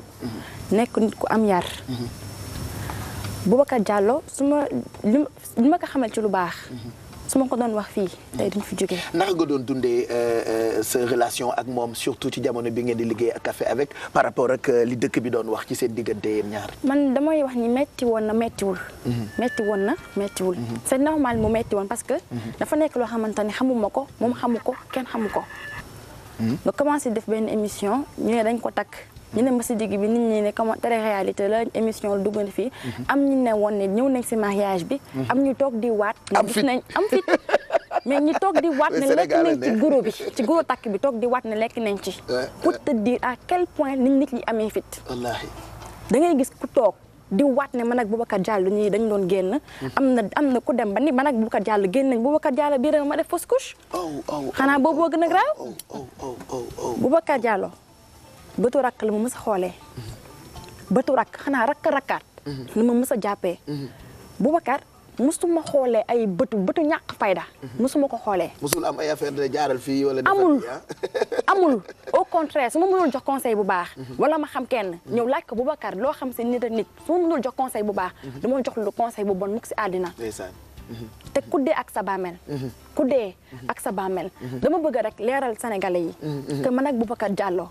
muy ak ñu mës a nekk si série un café avec yëpp mosu si sëkk kenn lu ñàkk fayda Boubacar kenn xameewu ko si lu ñàkk fayda kenn xameewu ko si lu bon ñàkkul fayda am na fulla am na fayda donc affaire doxaanante yi ñu doon wax man ak moom suñu diggante ba di ko waat ñi ko doon waat suñu deewee nañ ko lay ak suñu borom parce que man ak moom suñu diggante mosul am loolu jàmm nañu sekk dinañ kaf dinañ foo dinañ ree dama daan toog di am ak suñu ma joxee benn scénario boo xamante ne dama war a raay Boubs wala dama war a dend ak moom wala war a toog si kawam damay am problème tellement que dama ko rus su may wax ak Boubacar Diallo dama ko xool ci biir bët dama naan toog ba lës dafa naan jéppi danaa wax non yow il faut ñu génne la si yow parce que yow lii mënul continuer lan ngay rus si Boubacar Diallo def nañ 1 an. parce que moom da doon dem ba jeex quoi. da doon dem ba jeex te man dama ko rus. mujj moom daan mettre à l'aise. daa ma ne non yow bàyyi sa fonte yi nag lan la man sa frère la xam nga li émission kese dañ koy joué mu jeex. bi ma mettre à l'aise tellement que Boubacar Diallo man dama ko rusoon. dara musul am suñu diggante. jabaram aussi may ko jàmm may ko salaam. jabaram tourné nañu 2 ans première saison bi ak deuxième.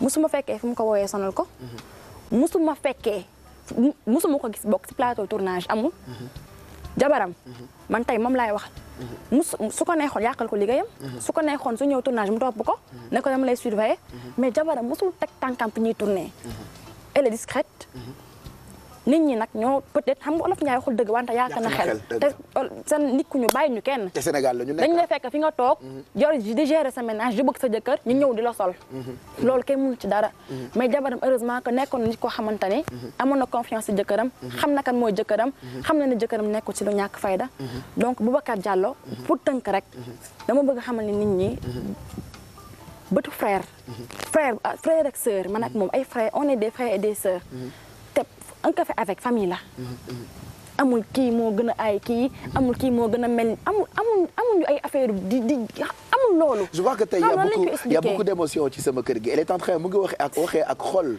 sànq wax nga ba jooy y a beaucoup d'émotions ci dafa dund lu métti. c'est ça dama dund lu métti ba pare wax ji dafa bari woon il était temps que nit ñi toog xam nga leeral sénégalais yi que ñi ñu doon wax li ñu doon mun ci suuf nit ñi toog am ñuy waat xam nga am na ñoo xam dañu ñeme yàlla Pape Cheikh. dañuy toog di seedeel nit ki bay waat te ñoom en âme et conscience xam ne li ñuy wax ñoom wóoru leen. mais il faut que ñu yàq sa der il faut que ñu jéem a jaxase il faut que ñu jéem a fayul ay nit un café avec yàllaa ko suukar kenn mënu ci dara nit ñi si doon wax di ko xeex di ci def lu bon ana mu tey essayé nañ ci lu ne mais dara lu yàlla xas ba tudd nit mënu ci dara sëriñ mënu ci dara kenn mënu ci dara man donc Boubacar Diallo dama koy ñaanal gudd fan ak wér ñaanal ko mu yàlla may ko gudd fan ak wér mu toog ba am ay sëtaat wax ma sax ay sët de mais sëtaat toog ba Jules Junior màgg ak Fatima juróol ko ay doom ay sëtam loolu laa koy ñaanal mu yàlla bàyyi ko ak jabaram lu mu ragal yàlla bu mu ko gis ci sëyam man loolu laa ñaanal Boubacar Diallo donc mun ma ko fay moo tax ma koy ñaanal loolu voilà Badiane waaw Pape Cheikh. alors Badiane yow defe naa yaa nekkoon daanaka yaa màggaloon xale yi ci café avec et télé-réalité la y a eu beaucoup de bruit itam ci yow dañ doon wax ni li nga joué noonu nga mel. dëgg la jërëjëf Pape Cheikh maa ngi lay nuyu di la ñaanal. lépp loo yóotu bëgg fa legg rek yal na la fa yàlla yeggale te mu gën ci yow. amiin maa ngi nuyu Boubacar. nuyu Lamine. Pape Cheikh man samay doom a fi daje tey. ñii ñëpp sama njaboot la ñu nekk. Boubacar mën naa ne suñuy kër presque dañoo janoo. Lamine mi benn kër moo dox sama diggante ak moom.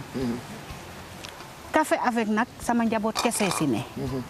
te Pape Cheikh defe naa ne xam naa ne dund naa ay at de te ñaan naa yàlla mu may ma at yi ma dund nii. yu toll noonu. mais gëw ma ne dinaa ko amaat. mais bu ma nekkoon ci café avec. xale yi wan ma lu ñàkk fayda Pape Cheikh du ma fa toog. naka la sa rencontre ak Boubs amee. Boubs yaayam laa. d'accord ndax Boubs yaayam sama mag la. d'accord yaayam sama lépp la. lu ma gént sama kër sax yaayam laay waxal. lu may wàcc sama kër yaayam laay waxal. yàlla def nag papam ak sama borom kër. bokkandoo de la fosse. kon xam nga yàlla moo boole nit ñi boole wuñ seen bopp. Boubs nag mën naa ne samay doom sax. ñoo ma gën a xam Boubs. yàlla def nag ñett ñi nekk ci Boubs. Boubs du fàtte. Boubs du sibooru. Boubs du topp ci ginnaaw nit. ñett yooyu mu ngi ci moom. te du soppeeku. xam nga doom bu baaxee yaayam kese moo ko bu bonee yaayam kese moo koy jur. mais gis nga bu baaxee ñëpp koy jur. Boubs tey bu ñu doon élire président ci cité. billaay wallaay ñëpp moom la ñuy voté. damay ñaan yal na ko yàlla lafal cat. amiin amiin amiin amiin. ndax képp ku mu seen lu baax la yéene. te Pape Cheikh balaa ngay mere bub sa nga ànd ak moom xale bu tuuti bu am 4 ans. dina ko yàggal bu koy nuyu day mel ne kuy nuyu kilifa. man dama jànge ci bub si mi yu bari. ndax des fois ma daan nuyu xale sax. gaawantu yàkkamtu. mais damay gis bub si ni muy taxawee. di sargal xale bi xale bu ndaw laa wax de. koo xam ne doomam sax a koy war a mag. mais mel ne koo xam ne kii xale bee ko taxoon a jóg. loolu yëpp ci yaram la ak tegginam. te foo toog loolu mooy jëwam. kon bub su royukaay la. café avec nag njaboot laa fa am. képp ku nekkoon café avec nekk ci ba léegi nii équipe bi laa la wax. ñëpp sama njaboot lañu. te gisuma ci kenn koo xam ne kii di nga wax fii wax fee amu fa. man defe naa ñun ni ñu suudewoo moo waral yàlla def ci loxoom. am na noo xam ne bu ko defoon man duma fa taxaw sax ndax dama jur ay doom yu maaseek ñoom. te bugguma sama njaboot di def dégg loo xam ne lii. bu ëllëgee dañuy sëgg duma ko def. duñ ko dégg ci man. te ñii bu ñu ko wane woon. plus jàngalekat nga. waaw éducatrice préscolaire la donc am na yoo xam ne royukaay la.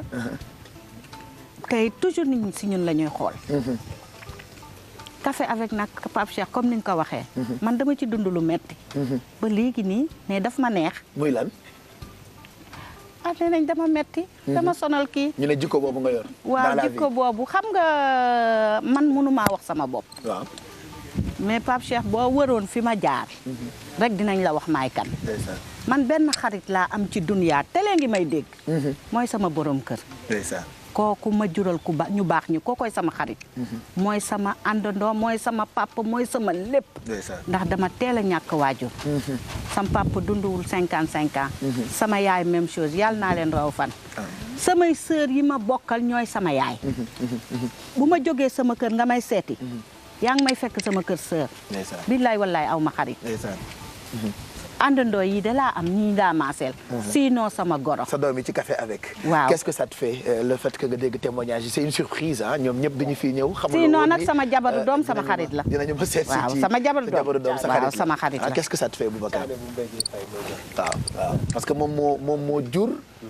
jëkkëru Caane doomu Mbaye Dieye Faye. donc Mbaye Dieye Faye ngay mais Caane laa jur nag léegi. Caane mooy sa doom. non mais Pape c'est surprise nga ma def Lamine Ginda gëj naa ko gis Kati Chimère bi café avec jeexeeg léegi defe naa benn yoon laa ko gis.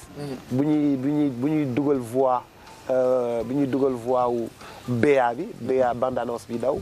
Badiane defe naa benn yoon laa ko gis. Donc c'est une belle surprise je suis très ému très content. parce qu'en fait Badiane hormis un café avec sama yaay la. sama xarit la sama seddoo la. bu yàgg ñu bokk dëkk cité des enseignants janoo ay kër kii Kati Chimère yaayam sama yaay ak papam ñoo janoo ay kër ca Médina rue 13 Médina janoo ay kër kii sama frère lii yëpp ma boole tey mbégte rek laa fi jëlee quoi. Nduxura moom. dama fi dëkk si sax. Nduxura ngi nii de. fii mooy Nduxura. Kër Baye Seex alors moi je suis très calme parce que wax naa ko sànq y a beaucoup d'émotions et gis nga ni mu guddee sori wuñu géej ba noppi tàngaay bi dugg si ci kër yi nga xam ni féexloo xew moo tax ñu toog ci terrasse bi. dafay féex ba da ngay xaw a sedd waaye dinañu indi reer bi léegi nii parce que defe naa reer bi ñëw na xar rek laa la rayal de Boubacar. xar laa la rayal. man ma nekk ci mango foroxal ji xar rek laa la reyal. ma nekk ci mango foroxal ji boobu dama la magu. ma bàyyi ma sama gémmiñ gi yëpp umu dama la magu. sama bëñ yëpp umu na Pape. alors juste permettre reer bi di yegg si. pour ñu toog béggee après mën nañ ci teg cain bu ñu neexee zirik parce que dafa xaw a tàng. j'ai envie aussi que l'on parle des sponsors qu'est-ce qui explique engouement bi sponsors yi am envers Boubacar il y a pas longtemps nga waroon a dem vacances paraît-il t'as pas pu y aller parce que sponsors yee taxoon ñoo la téye woon gis nga dibi rek bu tàng jër bii di ëpp na dibi bu tàng jër Pape loolu nam waaw dara xarit da nga koy bernde Pape loolu nam xarit da nga koy bernde te bàjjen yi la bëgg Kati Chimère madame Ndoye tamit defe naa moom tamit yi la bëgg yàqul dara te Lamine fan yëpp mu ngi ci kër gi di ma jàppale mais seen complicité bi jaaxal na ma trop. bu ñibbi léegi de. ah kër gi dañoo war a dëkk de. non dëkk leen bu leen neexee fii dafa neex. Dimi men lan mooy sa rapport ak sponsor yi Boubacar. waaw xam nga Pape nee naa ñun mënuñu dara. yàlla rek mën. bu nit yi des fois amee confiance si man. man mënuma si dara. bu marque. bu mu mënti doon. par exemple aujourd'hui dans Dëggantaan il y a Orange. il y a Western Union. il y a Canal+. Ces grands noms qui ont choisi mon émission. Je sais pas mënuma ko expliquer Pape. mënuma ko expliquer. Un café avec en fait de toute façon. bu amul audimat sponsor du ñëw. du ñëw dëgg la. liggéey bi. bu amul audimat. sponsor du ñëw. donc café avec am na liggéey bu ñu liggéey bu am solo. gars yi gis nañu ko. nu mu demee. moo tax sponsor yi ñëw ci. man doonuma ci dara. donc man ak Cheikh Yérim dañ ne woon Youssou Ndour. dañ lay jàppale. dinañ la jàppale. bi télé bi tàkk dañ ko nañ la jàppale. rien que mariage wu man ak Cathy Chimère Radisson. mais dépenses yooyu kenn xamul nu mu toll. maa ko présenté woon. merci mais beaucoup pas ça c'est des fruits yu ñu béyee fii nag fii ci àll bi la ñu ko béyee nag. fii lañ ko béyee. du orange du Maroc du banana France. moo tax banana ay bi mango dëll lool Pout ak yooyu noonu rek lay dajale ci kër gi quoi. moo tax banana bi dëll lool. ak mango boo xam ne fii laa ko béyee ci kër gi ah. Pape yooyu yëpp xam nga man du ma si dara. du ma si dara mais quand même comme j'ai fait des études commerciales. su may def projet. dama koy allier ak commercial bi. su may def émission de télé. dama koy allier ak commercial bi. su may def émission de rajo tamit dama koy allier ak commercial bi. tamit am naa possibilité très souvent. dem démarcher sponsor. proposer ko. loo xam ni du tàmm di ko gis wala di ko dégg. te mu am ci njëriñ. te gars yi affaire bi bu amul njëriñ duñ dellu si en pas. bu amul njëriñ duñu dellu si donc samay rapport ak sponsor yi Pape. def luy dox rek. def luy dox rek. voilà def luy dox rek c'est ça. bu doxee dañuy ñëw par force tu vois. moo tax li ma ko wax léegi ne ko macha allah loolu laal rek mu cartonné fii ci Sénégal autre chose.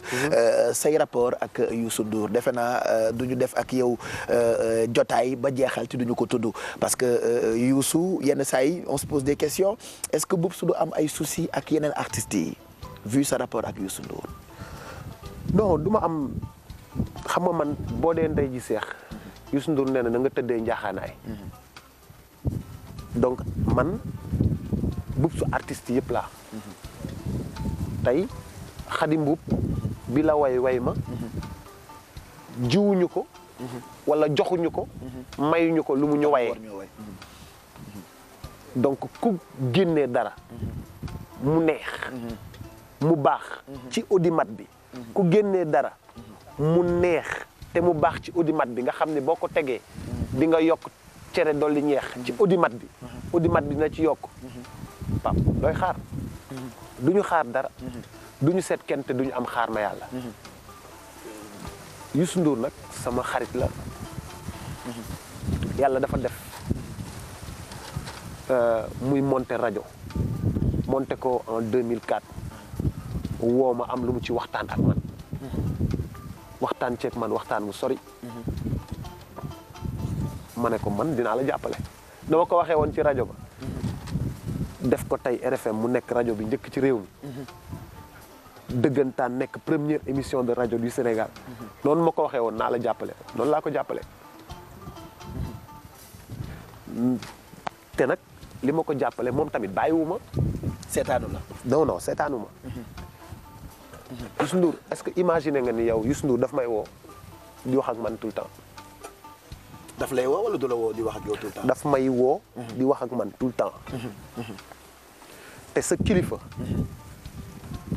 mais Youssou Ndour xam nga Barack Obama. lenn rek la bëgg. lenn rek la Barack Obama bëgg. président wu Amérique lu mu bëgg. nekk docteur honoris causa université wu Yale. te Youssou doon na ko ba pare. kon xam nga kooku du ku ndaw. déedéet. ah. Barack Obama loolu rek la bëgg mais bu dee loolu am na. kooku léeg-léeg mu toog woo ma tout le temps mu toog woo ma. Youssou Ndour bu ñu demee Bercy Ndiaga Ndour frère am la Bouba Ndour frère am la bu woowee Bouba woo Ndiaga wax ak ñoom ba pare daf may woo ne ma naka lay demee naka lañ koy defee merci. ah léegi nii bi ñu toogee fii di waajal bi drone bi naaw ah dañ ma jox téléphone bi ne ma wuyul ma wuyu muy moom mu am lu ma wax am lu ma dénk koo xam ni lu muy def waxtaan ci ak yow. waxtaan ci ak yow te doon sa kilifa Youssou Ndour dafa doon sama kilifa ci fi may liggéeyee ba pare lu muy def bokk ak man mais man qu'est-ce que je lan laay seet dese la too ko dara. lan laay wërati dëgg la lu may bëggati dëgg la. nit ku la bëggee noonu mais man Youssou Ndour dama ko war a mën a jox conseil man waruma ko mën a jox conseil Youssou Ndour waruma ko mën a jox conseil mu jël la ne la dama bëgg nga liggéeyal ma ci rajo jamono di dox rajo ba dox ba télé ñëw mu ibbi rajo dénk la ko. waaw muy rajo bi nga xamee ni mooy bëgg a ibbi fileek ay fan. waaw dëgg la wax ñu ci projet boobu. xam nga tamit loolu tamit mu ñëw dolli ko ci tey jii ñëpp ngi ci groupe bi groupe Futur Média nous sommes au moins plus de 700 employés avec plus de 200 millions de masse salariale lu kenn attanul fii plus de 200 millions de masse salariale mu xool employé yëpp woo ma ne ma kat rajo bi dama la ko bëgg dénk mais loolu ku mu doyul dara dootu la doy dëgg la. aw ma fu ma ko gërëmee aw ma fu ma ko gërëmee mais gërëm ko sama kër. Pape gërëm ko ci kër du gi. ma ko gërëm dama koy ñaanal du ma ko gërëm dama koy ñaanal dama koy ñaanal et on partage beaucoup de choses en commun tu vois la Médina et puis xam nga nag Youssou Ndour nag dafa yaru waaw dafa yaru. xam nga kilifa gu yaru parce que xam nga Youssou Ndour dafa yaru nekk kilifa ba pare yaru ba barki yàlla Youssou Ndour dafa yaru ah xam naa ci dara. dëgg la. te ni lu teew ñuy nataal. boo ko tooñee xuloog moom mu baal la. def ko lu ne ah mu baal la jikkoom la defe naa mënuñu wax lépp bu ñu naree wax ci Boubs fii la ñuy fanaan mais brièvement jéem naa raayal pour ñu waxtaan ci lu bëri et bu ñu jeexalee tey jotaay bi yéen ñi seetaan di ngeen ko comprendre parce que Sénégal yëpp xam nañ la waaye comprendre itam da ciy baax et je pense que tey ci jeexitalu fii ñu nekk nii nga xam ni dëkk la bu mag waaye itam kër gi ñu ne di sama kër di kër Baye Seex tamit bu ñu paree di ngeen xam lu bëri comprendre lu bëri ci moom defe naa kàddu yi ngay tëjee dañu lay bàyyi nga joxe ko après nga permettre nag ñu reer suñu dibi xolli suñu orange dagg suñuy pomme xolli suñuy banaana lekk mooy dëgg maa ngi gërëm ñëpp y a eu beaucoup d'émotion moo tax sax ma sedd tey maa ngi gërëm ñëpp di sant ñëpp di gërëm sama xarit bii ma gëj a gis Lamine Ginda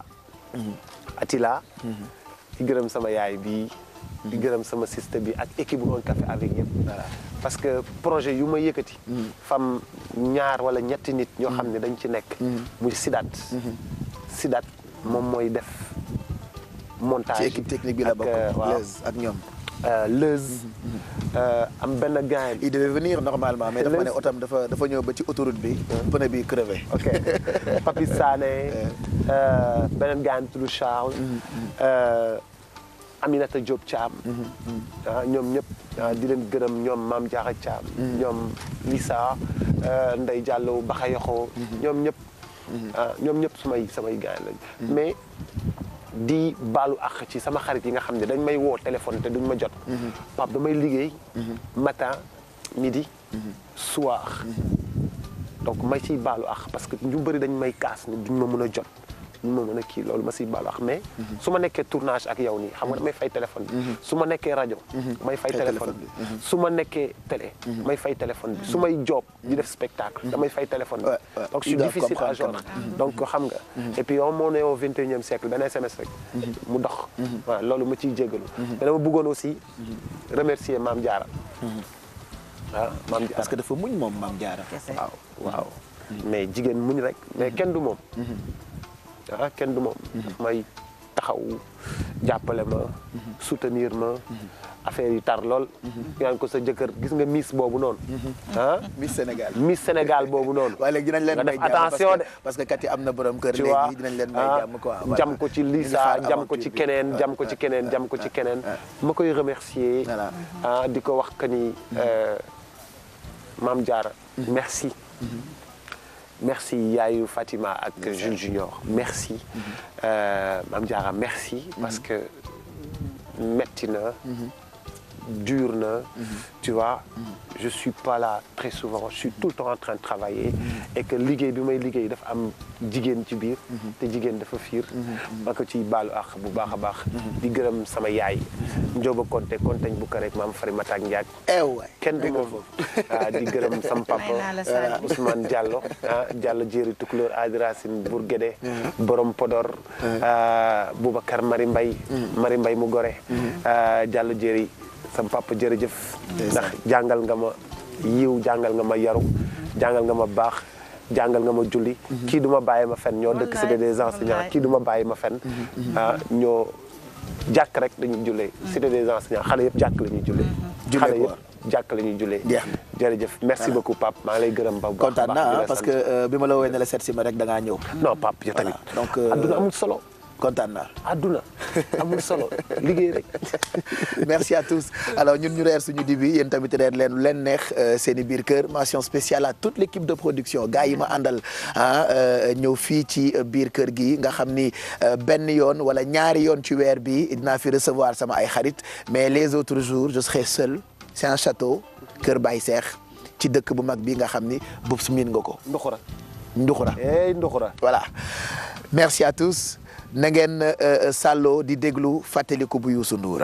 album bu bees bi di ngeen comprendre lu bëri waaw di ngeen comprendre lu bëri xaajaloo bi surtout sànq dama la dégg nga koy woy il est temps ñuy déglu woy boobu ñun ñëpp pour gën a mën a xam àddina li Youssou wax nañu dem ca diggu penc ma toog waxtaan te bañ a xaajaloo parce que xaajaloo baaxul bàyyi ko Rabbana waaw te xam ne bésam dina ñëw waaye l'idéal est kenn bañ a xaajaloo voilà di waxtaan di sottantey xalaat comme li ñuy faral di wax réeroo amul ñàkk waxtaan rek a am merci Boubs Lamine merci ci sa dama participer ci surprise bi Badiane ñu ngi lay gërëm bu baax yow sama yaay nga déjà bu yàgg ba tey Cathy Chimère on te félicite encore yow ak sa borom kër monsieur Ndoye merci à tous le meilleur reste à venir ci télévision Futur Média à bientôt